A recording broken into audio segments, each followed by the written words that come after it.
A toda la coyuntura la llenamos de notas al pie.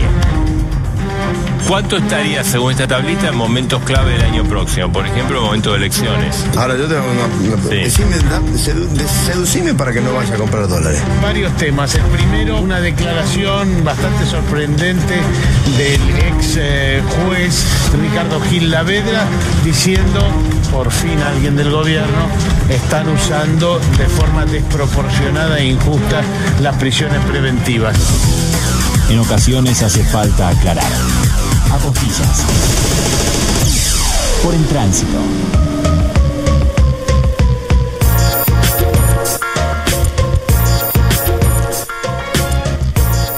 Parece que fue hace un montón, pero en realidad pasaron pocos días de lo que fueron las elecciones primarias.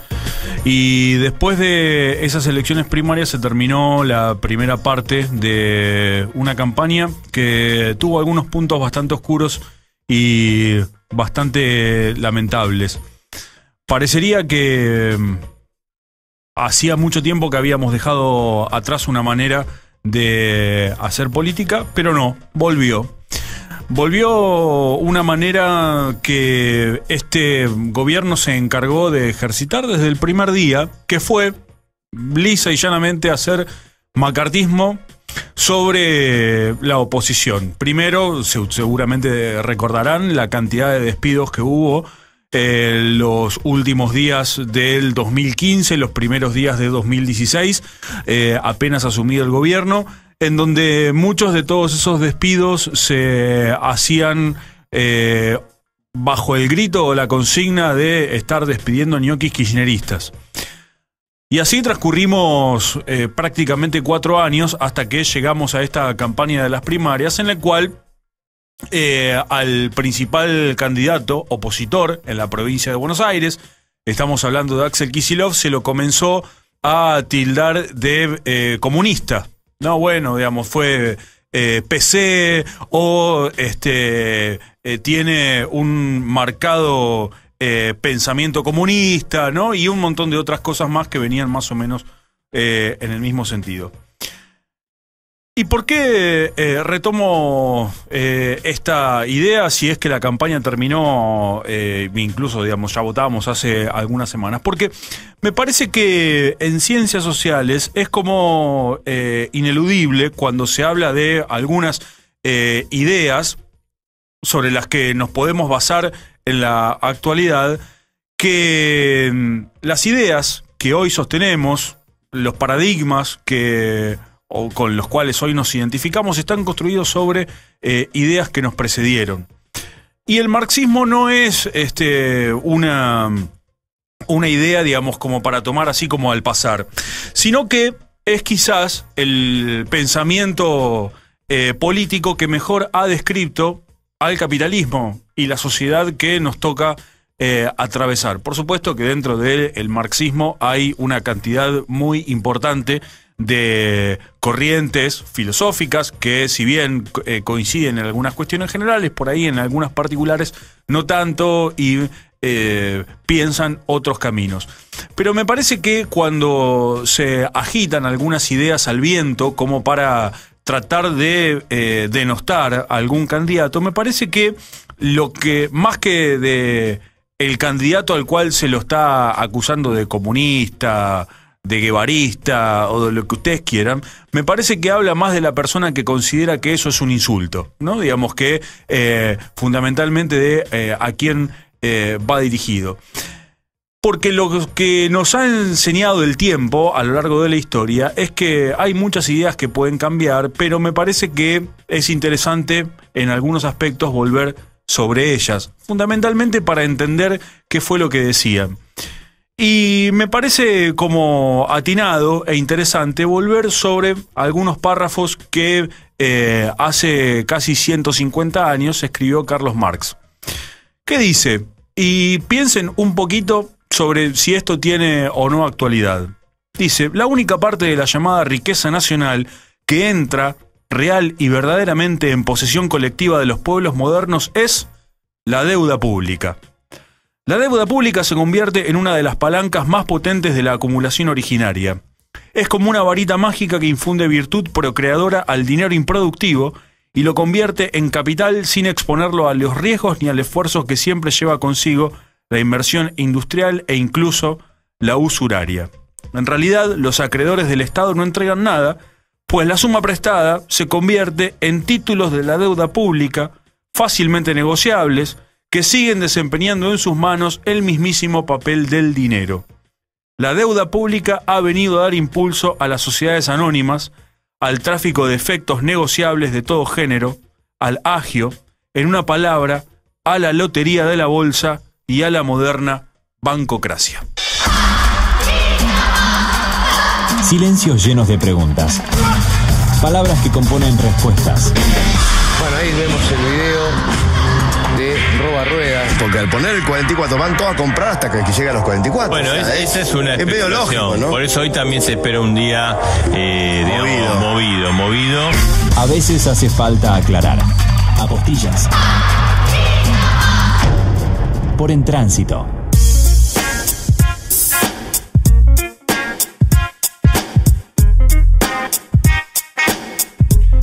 7:20 de la tarde, 11 grados. Bueno, ha vuelto el frío. La verdad que la semana pasada tuvimos ahí como un adelanto de la primaverita, pero después volvió el frío este fin de semana que fue bastante movido. Volvimos a hablar de dólar blue, parece mentira, pero hemos retrocedido 5 o 6 años porque le damos más interés a lo que está pasando ya con el dólar blue y demás cuestiones.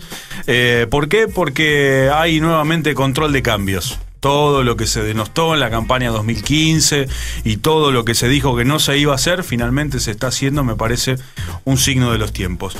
Vamos a hablar con Emma y con Cristina Rodríguez, son del Movimiento Evita, les vamos a dar la bienvenida. ¿Qué tal? ¿Cómo les va? Hola, buenas noches. Buenas tardes noches a todos. ¿Cómo están?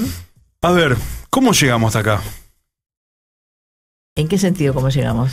A esta situación de esta crisis tan grande, a esta crisis tan pronunciada, a un gobierno que se autoinflige, digamos, parece que a cada decisión, digamos, mucho más daño, y obviamente eso con una herida, digamos, también a la sociedad. A toda la sociedad. Mira, yo creo que la propuesta política económica que llevó adelante el gobierno, una política neoliberal conservadora, no tenía mucho otro destino, ¿viste?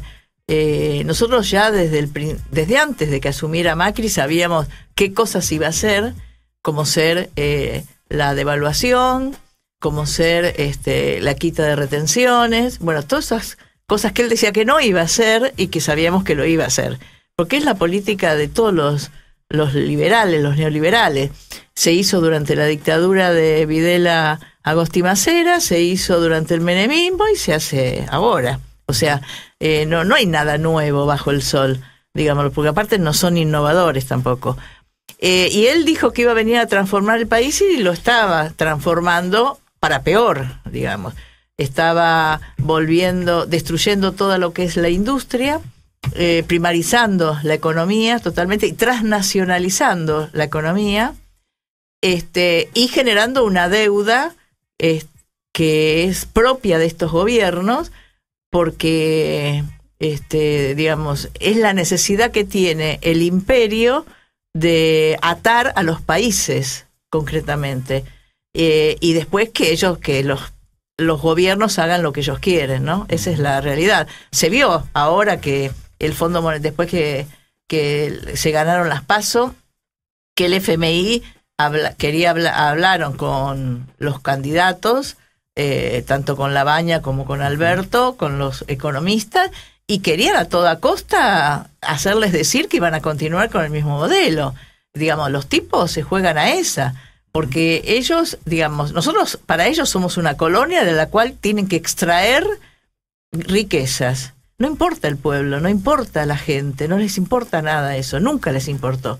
Entonces, desde ese punto de vista, es lógico que en algún momento iba a estallar, así como el menemismo, todas las políticas que se hicieron estallaron en el 2001, esto iba a estallar en algún momento. Y bueno, en el 11 de agosto el pueblo dijo basta, y obviamente los descolocó totalmente. Ellos no pensaban que iban a perder, o por lo menos que iban a perder por tantos puntos. Por la diferencia. Claro, ellos se jugaban a hacer un balotaje, porque sabían que en el balotaje les iba a ir mejor, como hasta ahora les había ido. Y nosotros jugábamos para la otra, ¿viste? Para ganar en primera vuelta. Pero no es novedad que estalle, porque cuando vos hambreas al pueblo, sobre todo un pueblo que está sindicalizado de hace 100 años, no, del 50, de hace 70 años, que conoce sus derechos, que vivió otros momentos de bienestar, digamos, cuando se podía. Y entonces en algún momento, ellos te ponen el freno, y es lógico. Yo coincido con esto que decís sobre lo que esperábamos, digamos, que iba a hacer Macri, ¿no? Macri es un gobierno que no defrauda. No. Porque hace lo que se espera, digamos, que haga. Por supuesto. Defraudó a los que les mintió y creyeron. Claro. Ahora, ¿sorprende la rapidez con la que lo hace? Porque a Menem este mismo camino le llevó a 10 años. Sí. Lo que pasa es que en ese momento el país estaba mejor parado. Nosotros agarramos esto después de haber pasado por Menem, que privatizó todos los servicios, que ya nos transnacionalizó bastante. Entonces, los 12 años de gobierno de Néstor y Cristina ayudaron a distribuir lo que se iba ganando, pero no se distribuyó la estructura económica de la Argentina, no se cambió la estructura. Yo te diría que el único cambio en serio que tocó el bolsillo y demás fue la estatización de las AFJP. El resto era crecer y esa ganancia que te da el crecimiento distribuirla mejor. Pero eso, la estructura siguió existiendo. Las grandes empresas siguieron llevándose las ganancias a sus países de origen. Eso siguió existiendo, la fuga de capitales siguió existiendo. Con la diferencia de que había un gobierno que tomaba medidas para limitarlo más. Pero no hubo no hubo una nueva ley de entidades financieras. Seguimos con la misma ley de entidades financieras de la dictadura de Martínez de Oz. Sí. No hubo una reforma fiscal para distribuir mejor los impuestos. No se pensó el país de otra manera. Entonces, bueno, a las grandes empresas les servía. ¿Por qué? Porque tienen el control, digamos, el control, por ejemplo, de la venta de los granos, no está en manos del gobierno. No. Está privatizado con las grandes empresas como Cargill y otras más que son, y la quita la hacen ellos ahí, la diferencia se la llevan ellos. No es que se hizo un cambio estructural de la economía en la Argentina. No se tocó la matriz económica. No se tocó para nada la matriz económica. Ahora, por cómo están dados los números, está claro, digamos, que me parece que Alberto Fernández, digamos, va a ganar en octubre. Sí, pareciera que sí. Y va a tener que asumir la conducción de un país muy maltrecho, con un aparato económico y una actividad industrial ociosa, ¿no? Digamos, mucha destrucción. Empresas líderes que se fueron que tienen 100 años y se fueron del país. Es una cosa. Modificar esa matriz económica va a ser más difícil ahora que durante el kirchnerismo. Sí, yo creo que sí. Por eso la importancia de asumir con un poder importante que aglutine a todos los sectores que no son neoliberales. Por eso, digamos, la importancia del todes, o todos, o todas, como quieran decirle, la importancia de este frente no tiene solamente, no queda solamente en ganar la elección, es poder gobernar. Porque si no, no podés gobernar. Porque hay que hacer, yo creo que hay que tomar algunas medidas que son muy importantes y que si no hay un acuerdo, no se pueden llevar adelante. Sabés que todo el sector del macrismo va a estar en contra, pero bueno, el tema es que el resto estén de acuerdo.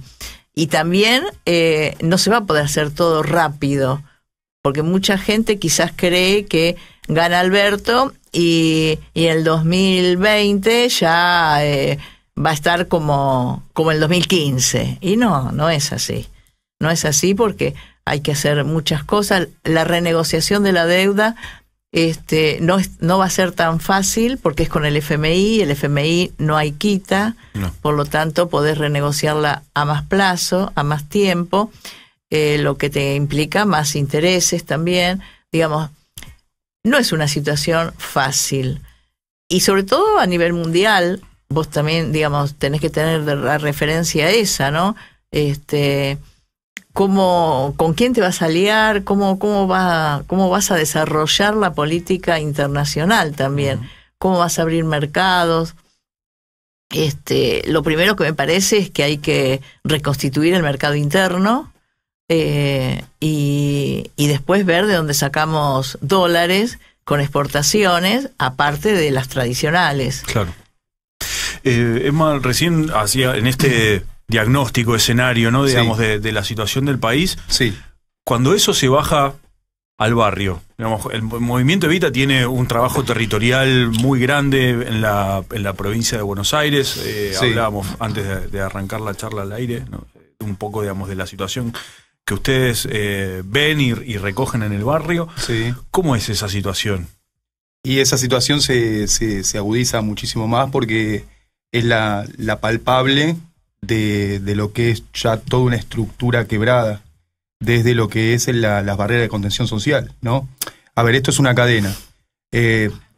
Recién hablábamos o hacíamos alguna especie de comparación con cómo fueron los 90 y cómo nos agarran ahora en este momento. Bueno, Cristina decía estábamos mejor. Yo creo que por un lado hay otro modelo de neoliberalismo, ¿no? Este neoliberalismo que en su momento en los 90 era a través de la privatización del aparato productivo. Este modelo, vos fíjate que sigue manteniendo estructuras estatales como Aerolíneas, que pensábamos que la iban a estatizar y no pasó, que la iban a privatizar y no sucedió. Los trenes, hay una estructura que sigue siendo el Estado, si se quiere. Ahora bien, subestimaron el abuso de la fuga de capitales. El 95% de las inversiones que llegaron especulativas se fugaron. Eso se traslada a que, al no haber inversiones digamos, en el llano, obviamente que el capital productivo no puede funcionar. Si el capital productivo no funciona, hay desempleo. Si hay desempleo, los primeros que los pagan son los laburantes. Los laburantes, ¿dónde están? En los barrios. Se da una situación también que me parece distintiva con el menemismo, digamos, que vos en el menemismo... yo era adolescente, digamos, lo veía fundamentalmente con mis viejos, que se quedaron sin laburo un montón de veces, digamos, en esos 10 años, pero vos te quedabas sin laburo, eras pobre. Y ahora, lo raro es que a lo mejor tenés laburo y sos pobre igual. Seguro. No, Seguro. Es muy extraño. Porque no llegás a la canasta porque se te sube todo el tiempo. Exactamente. Seguro. Lo que pasa que... digamos, ahí es donde me parece que está el éxito y el fracaso justamente de lo que comentaba Cristina un poco, ¿no? De el éxito de lo que fue nuestro gobierno, que es el kirchnerismo, donde nos sentimos representados, que dejó la barrera alta, la vara alta, mejor dicho, en lo que es materia de derechos adquiridos. ¿Por qué? Porque si no, esto que vos agarrabas y decías, ¿a vos te parece que fueran tan rápido? Y sí, yo creo que necesitaban ir rápido porque si iban lentos sabían que no era un proceso que se podía llegar a mantener en largo plazo. Ahora bien, los resultados de ahora de agosto pasado yo creo que demuestran un poco esa vara alta que dejó el kirchnerismo, en donde dijeron, bueno, mira, hay una conquista de derechos que nosotros no vamos a negociar. Hasta acá cedimos.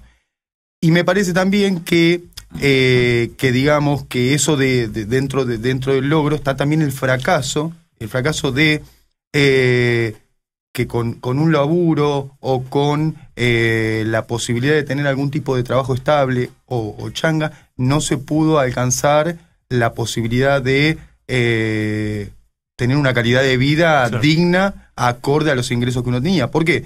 Porque si bien obviamente no vamos a negar que este gobierno vino a bajar la inflación y la subió, dejamos unos niveles de inflación alto que justamente fueron los que después nos fueron comiendo el salario, que se mantuvo en el tiempo y que por eso, por más que vos tengas un laburo, vos decís cómo puede ser que no puedas vivir dignamente. Claro. Es un poco la continuidad de un problema que no pudimos resolver. Me parece que estamos en un momento bastante particular en donde si aprendimos de los errores que se cometieron, con todas las dificultades que vamos a tener para adelante, esto no es que el 10 de diciembre o el 27 de octubre se resuelve nada. De hecho, el compromiso va a ser mucho mayor y va a ser mucho más exigente del momento que el Frente de Todos va a tener que dejar de ser un frente para hacer un proyecto político en serio. Porque sin acuerdos y sin la representación de todos los sectores no se va a poder romper esa matriz de fondo que tenemos que terminar de cambiar para tener esta prosperidad que vos digas, bueno, tengo mi laburo, tengo mi ingreso, vivo con dignidad. Hablamos en los márgenes de la agenda. Es raro lo que está pasando y que nadie quiera hablar, aclarar o decir. No, pero me imagino ¿Qué es lo que quieren pasa? saber qué pasó porque no hubo ninguna denuncia en todos estos años. Bueno, la doctora Guichandur, la jueza Guichandur, el fiscal Rico están esperando la declaración. Ya está allí en Comodoro Pi, Daniela Costa, prefecto, 28 años. A veces hace falta aclarar. Apostillas. Por En Tránsito.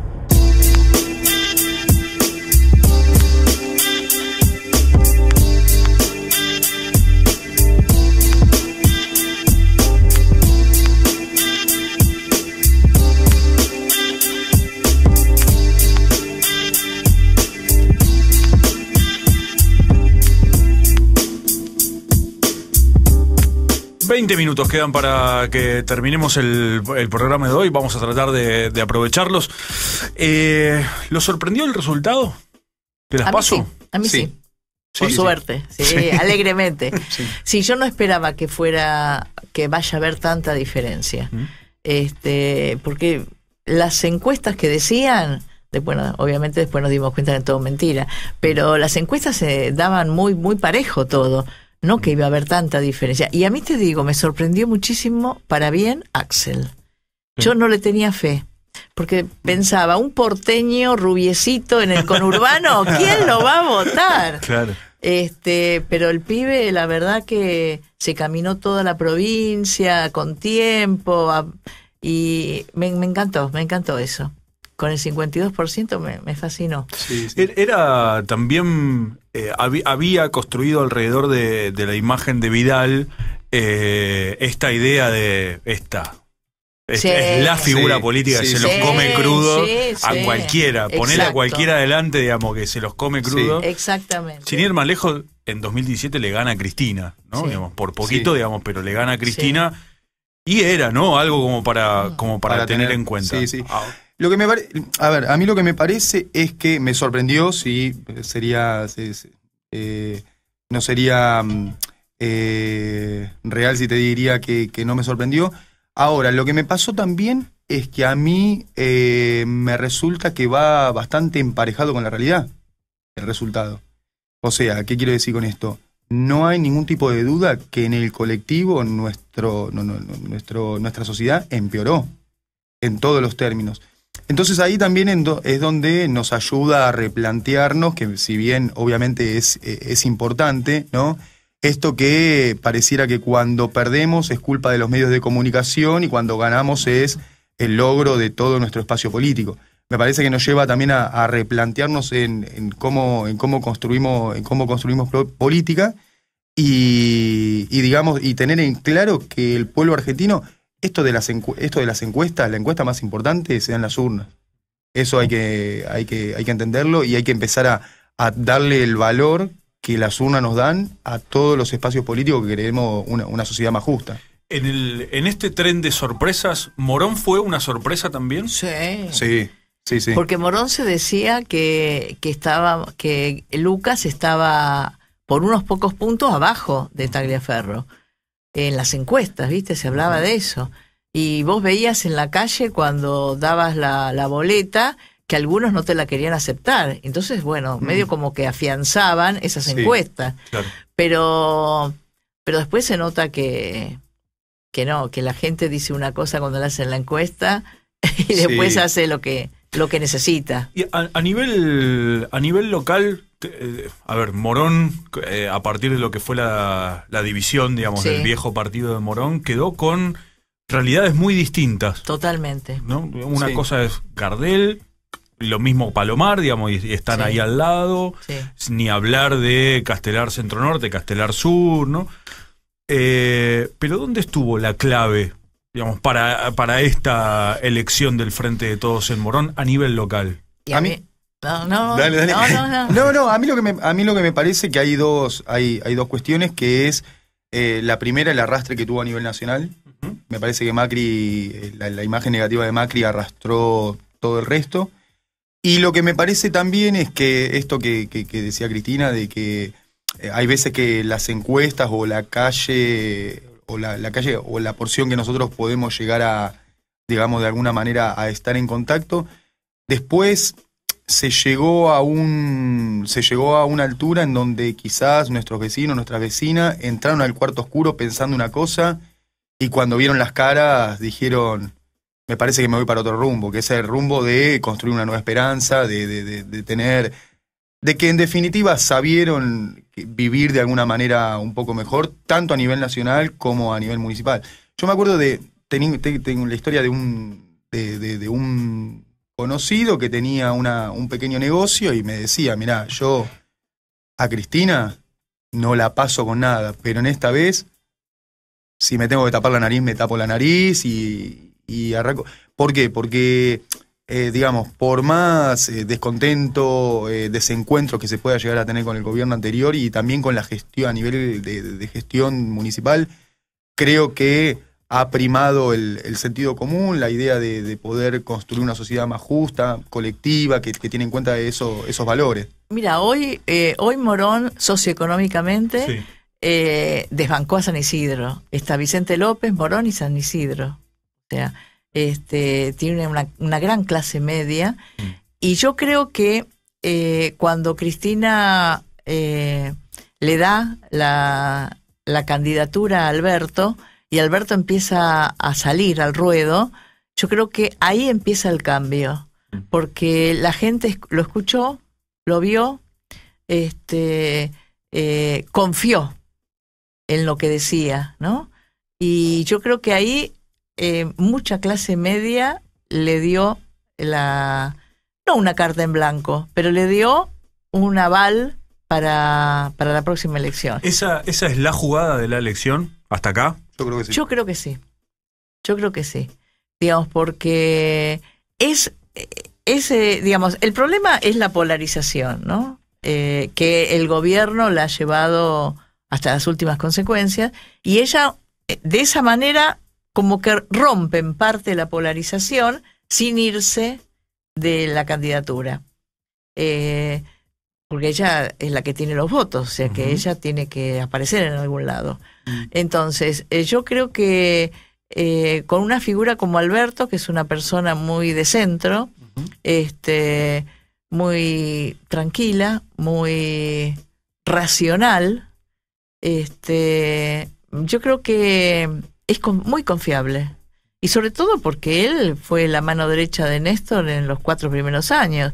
Y de ahí se sacó realmente a la Argentina del infierno. Y yo creo que eso pesó también. Eso pesó mucho. Se da una particularidad que no sucedía desde 2013 para acá, que era que el peronismo se volvió a presentar, digamos, en una estructura, digamos, mucho más ordenada, en un mismo espacio, porque se daba que el Frente Renovador, digamos, que es una decisión por ahí del peronismo, estaba, digamos, por afuera, ¿no? Y ahora, digamos, se llegó a un acuerdo político, digamos, de ir todos, digamos, en el mismo espacio. Eso, sin el corrimiento de Cristina, era muy difícil imaginarlo. Imposible. Era muy difícil, digamos, imaginar lo que se dé.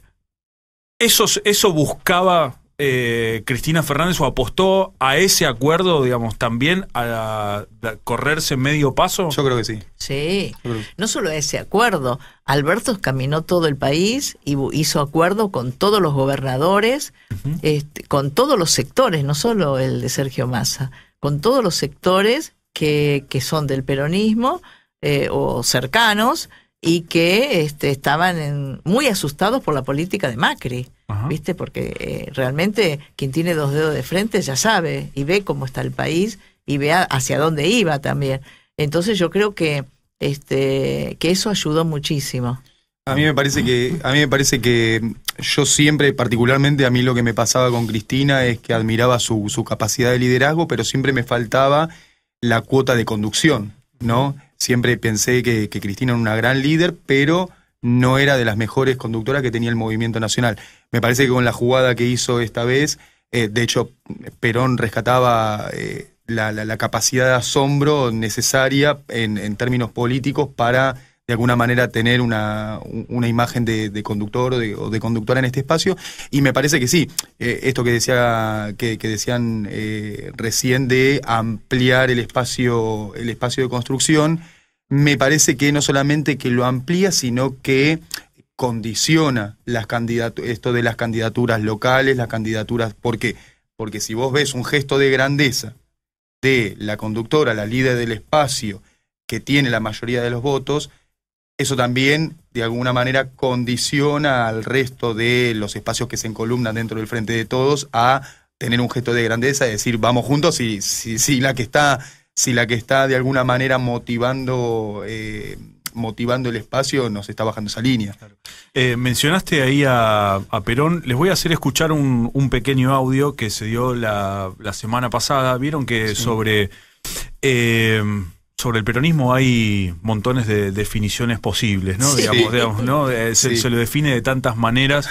Como personas ahí. Claro, sí. Como pero la semana pasada en el programa de Novarecio entrevistó al Turco Asís y en un momento, digamos, estuvieron hablando sobre esta jugada de Cristina, ¿no? Y llega a hablar del peronismo y lo define de esta manera. A ver, vamos a escuchar. A ver. Pero como pasa en el peronismo y como pasa en cualquier fuerza política, en todo caso lo resolvemos después de ganar. Primero ganá y después vemos cómo esa contradicción se resuelve. Hábil Macri quiere desmenuzar esas contradicciones antes. Y acá se acabaron los tontos, hermano. Incluso en un movimiento que el peronismo, como digo yo, no es un movimiento o una cultura. Para la Argentina es un destino. ¿Entendés? ¿Qué es el peronismo entonces? Es una identidad. Es una identidad que nace con creación de derechos para los más humildes, para los trabajadores y de bienestar. Y yo creo que eso en el transcurso del tiempo se fue arraigando más, ¿no? Y muchos jóvenes hoy que no conocieron a Perón y Evita, ni vivieron otros momentos del peronismo, se dicen peronistas también. Un poco tradición familiar, un poco rescatar de la historia los momentos y los gobiernos que beneficiaron al país, lo engrandecieron y beneficiaron al pueblo argentino. Yo lo entiendo en esos términos. Por eso cuando un Pichetto o cualquier otro dice ser peronista y está trabajando en contra del pueblo, para mí no es peronista. Y para mí el tema es muy sencillo, no es lo que se dice que es, sino qué hace en consecuencia. Entonces, a mí me parece que eso es. Este gobierno no fue la excepción, digamos, cuando al peronismo le tocó estar en la oposición, o incluso cuando estuvo proscripto también, durante 18 años se lo intentó borrar, destruir, digamos, tantas cosas. Y parece como el eterno retorno del peronismo a los primeros planos, ganando elecciones. cada vez más con más amplitud, ¿no? Digamos, cada vez que le tocó volver, digamos, fue con más contundencia. Con más contundencia. Sí. Como que no se puede entender la política nacional en Argentina sin el peronismo. No, por supuesto que no. Y es una contradicción histórica. Es una contradicción histórica porque después de eso, justamente, los gobiernos antipopulares es de lo que se agarran de sin el peronismo. O sea, cada vez que el peronismo no estuvo en el poder, no se pudo terminar un mandato. No es que sin el peronismo, no es que cuando el peronismo no estuvo en el poder, que además es un error y es una grave falta a la historia, no es que cuando el peronismo no está en el poder lo derroca, sino que se ha evidenciado que los gobiernos antipopulares no tienen la capacidad de gobernar para el pueblo y gobernar para las masas populares en su extensión. Por eso es que muchas veces se dice que el mundo es Europa, Estados Unidos, casos excepcionales, Japón y Argentina. ¿Por qué?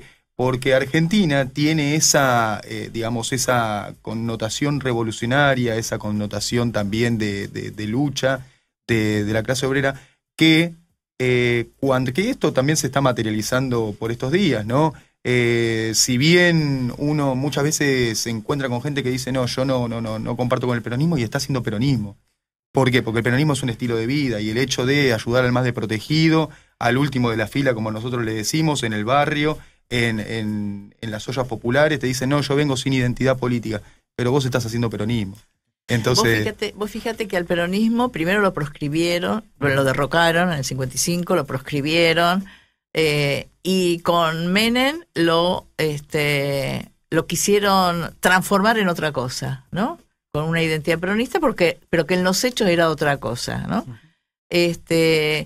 Y Néstor vino a reivindicar al peronismo. Ahí volvió a existir el peronismo de Perón, de Evita. Clásico. Claro. Entonces, ya con eso, las nuevas generaciones tienen una experiencia clara de qué es peronismo. hay una cuestión. Dale. Y hay una cuestión que me parece que es digamos, también para tener en cuenta en esto que hablaba el Turco así, ¿no? Te hablaba de que se peleaba, bueno, una de las frases del peronismo es que adentro del camión se acomodan los melones, ¿no? Entonces, ¿pero por qué? Porque hay una cuestión fundamental que es que el peronista o los peronistas, ¿no? Creo que sabemos por lo menos a dónde va ese camión. Claro. Después hay algunos compañeros y compañeras que agarran, si vamos a Mar del Plata, capaz que algunos agarran por la 11, otros agarran por la 2, pero saben que digamos, nuestro fin está en un lugar concreto que es nuestras banderas como peronistas. Entonces, como decía Cristina, hay una división que es clara cuando se es peronista y cuando no se es peronista. Uno puede decirse, después, peronista se es en la cancha, y creo que justamente los gobiernos que han llegado a tener crecimiento económico, que han tenido la posibilidad de ampliar el aparato productivo y la conquista de derechos, esos son los del peronismo y con los que nosotros nos identificamos. Les agradezco a los dos por haber venido. Cristina, te hago la última. Gracias a vos. El 10 de diciembre, ¿qué pasa? El 10 de diciembre espero que asuman Alberto y Cristina la presidencia, y ahí empieza una nueva etapa para la Argentina, que va a ser una etapa no fácil, complicada, pero creo que yo estoy totalmente convencida que va a ser para beneficio de todo el pueblo argentino y para la grandeza de la Argentina también. Y bueno, y con más razón hay que apoyar y sumar más voluntades para eso, ¿no? Para apoyar y crecer. Y también apoyar significa criticar, Significa criticar lo que uno no está de acuerdo. Porque, digamos, a nosotros nos pasó que teníamos críticas hacia la última etapa del gobierno de Cristina y no la explicitamos claramente. Pero es necesario porque estar en el poder no es fácil. Tenés presiones de todos lados y en ese sentido podés desviarte también. Pero bueno, es una nueva etapa que para mí va a ser muy, muy linda y donde vamos a participar todos con mucha felicidad. las palabras se expanden por el silencio. El gobierno intervendría para que baje y para mantenerlo ahí. Un número importante en cuanto a esas acusaciones. Estamos trabajando en la Plaza Puente Alba, aquí en Moreno. Bueno, a ver, el gobierno ha hecho debutar lo que es este nuevo sistema. El tiempo corre y la radio rompe la semana a la mitad. Una charla que se extiende durante 1 hora y que intentará construir una realidad posible para que sea escrita en los márgenes de la actualidad. Apostillas por En Tránsito.